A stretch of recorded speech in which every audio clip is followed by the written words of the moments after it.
Ladies and gentlemen, I want to make extremely clear that this is not a debate on the Holocaust. It is a debate on how we best tackle and confront Holocaust denial.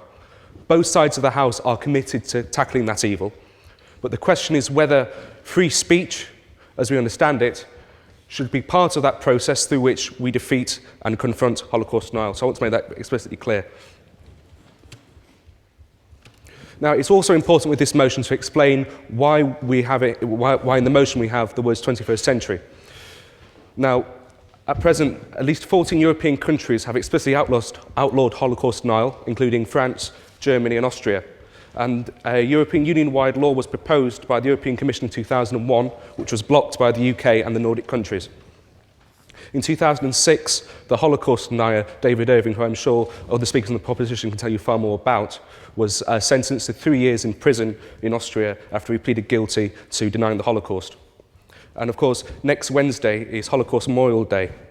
And with each passing year, the distance between us now in the 21st century and the horrors of the concentration camps over 70 years ago increases.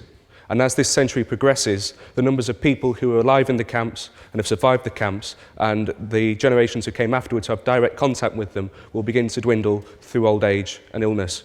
And because of that, there is the real risk that generations will grow up in the future who will have had no opportunity to speak to people who have lived through the horrors of World War II and the horrors of the Holocaust. And for that reason, it's very important that we have this debate to discuss the future of confronting Holocaust denial in the 21st century when we lose eyewitness accounts and we can only rely on the historical record as it stands. Now, before I get into the argument in full swing, it falls on me, Mr. President, to introduce the opposition. Lizzie Watson is a first-year geography student at St Catherine's College, and as a member of Secretary's Committee, she and I worked over the Christmas to bring this debate to you, and I must thank Lizzie for helping me with this debate and doing so much, because if it wasn't for you, this debate wouldn't be happening. So thank you.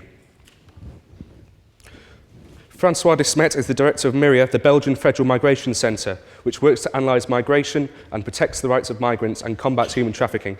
And Professor Charles Asher Small is the founder and director of the Institute for the Study of Global Anti-Semitism and Policy, and is a world-leading expert on contemporary anti-Semitism and its development. Mr. President, these are your speakers, and they are most welcome.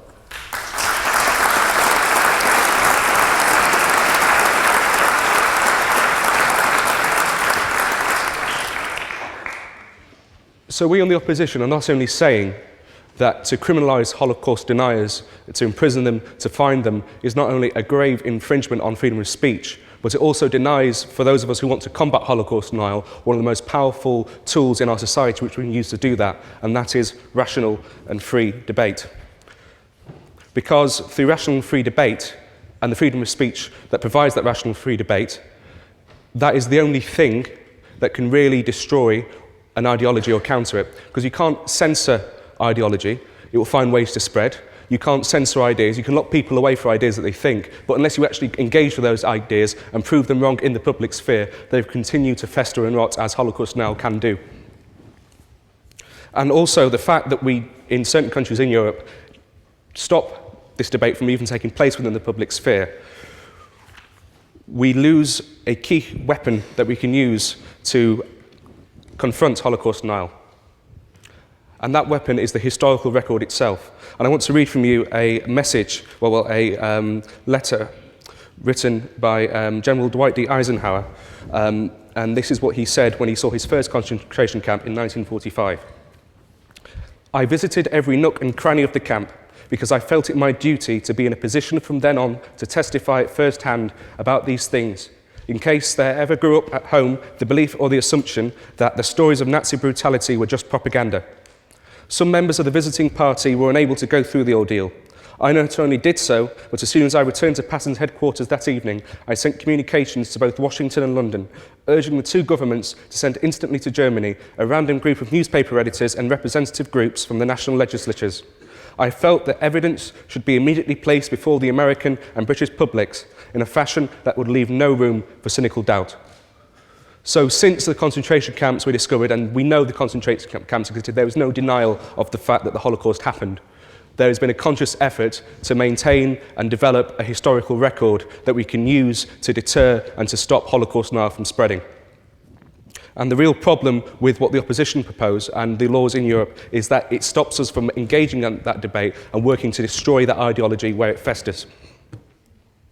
That's because the censorship pushes the discussions that these Holocaust deniers have away from the public sphere to the margins of society, underground. And when it does enter the public sphere, they are censored, they are imprisoned, and that, in a way, makes them into martyrs. It makes us, the people who have the truth on our side, look like we don't have the confidence to debate with them and the confidence to prove our case if we are just going to imprison them or fine them and punish them for the arguments that they make. In effect, they become legitimised by our censorship, and that has the very opposite effect of what these laws are intended to do. Now, some in the opposition will say that Holocaust deniers are almost invariably ideologues.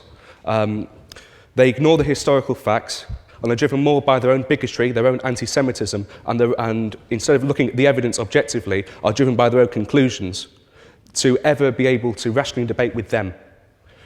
But that misunderstands the whole purpose of what debate is about. In this debate tonight, I'm not trying to... Yes? For many descendants and victims of the Holocaust, to be told that the Holocaust did not exist, to be gaslighted and told that their experiences are unreal, is a fundamental denial of their selfhood and a very core part of identity. Why do we allow people to produce such false speech when we already have more hate speech and speech that ultimately jeopardizes feelings or undermines feelings of being able to participate fully as a member of society? Would you not agree that it's high time that we take action to minimize harm in this sense? No.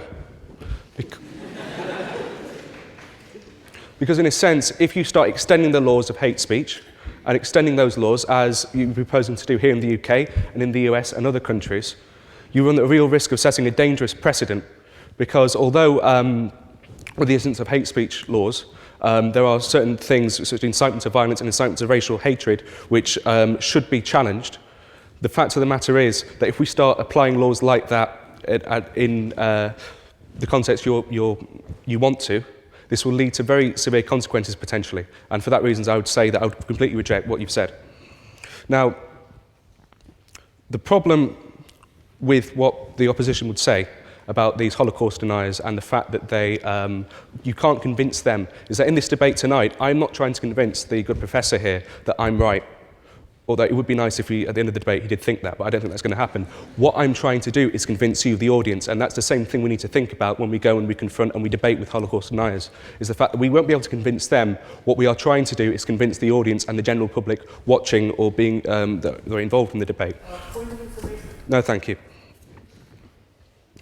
And I think that the real problem with what the opposition are proposing is that it betrays almost a distrust of the general public. It suggests that we don't feel that the general public is able to appreciate an argument and to be able to look at the evidence rationally and objectively, evidence which we know, by the way, for certain is on our side, that we are on the side of truth. And because of that concern we have we don't think that the public are able to decide things for themselves, we decide instead to censor, and I think that sends a very dangerous message, and I think it betrays, in the opposition at least, a real distrust and a lack of faith in general human behaviour and of the general public. Now, I would like to bring an example to incidents where we have had platforms for not necessarily the Holocaust deniers, but for fascists in this country, where it's actually had the complete opposite effect of actually giving them, by giving them a platform, we have in fact created a scaffolding from which they've hanged themselves with their own words. And the example I'd like to use with that is Nick Griffin, who was the leader of the BNP, who a couple of years ago was put on to Question Time. Everyone opposed it massively amongst people, and many people in the opposition would oppose that massively because of the fact it felt to legitimise him. But during that debate, his odious views were brought out to the general public, and he was ridiculed and destroyed and defeated, and his arguments were defeated. And just this month, it was announced that the BNP is no longer an official political party in the UK, simply because of the fact that their support had dropped massively, because of the fact they were brought out into the public and their ideas were destroyed comprehensively. And that's the same sort of thing we need to do with Holocaust deniers, as was done with David Irving in the trial, which I'm sure other people in the opposition can talk far more about. Now, I want to also point out that these laws, as well as having this opposite effect, can actually lead to more problems. And I'd like to point out the example, say, of France, where we have the Gasson Act, which has outlawed Holocaust denial, although interestingly not on the denial of the Armenian genocide. And in France, French Jews recently were told to stop wearing the kippah to avoid being attacked. And increasingly, year on year, an increasing number of French Jews are feeling threatened enough in their own homes and in their own country that they feel the need to move permanently to Israel. So if these laws are meant to stop Holocaust denial and these laws are meant to stop the anti-Semitism that brings, there's obviously something wrong there. And we on the proposition are saying that the problem is we are fighting them with one hand tied behind our back because of the fact that we won't bring these people out into the public sphere, engage with them in front of an audience and destroy their arguments conclusively and comprehensively. And for those reasons, I would tell you to believe in freedom of speech and believe in the debate that allows us to have that rational, free debate. And finally, believe in yourselves and the general public's ability to look at an argument, to see what's said on either side, and then weigh up for themselves what is the truth. And I undoubtedly believe that if you do that, you can see that you have no choice tonight but to vote with the proposition, and I urge you to vote for this motion. Thank you.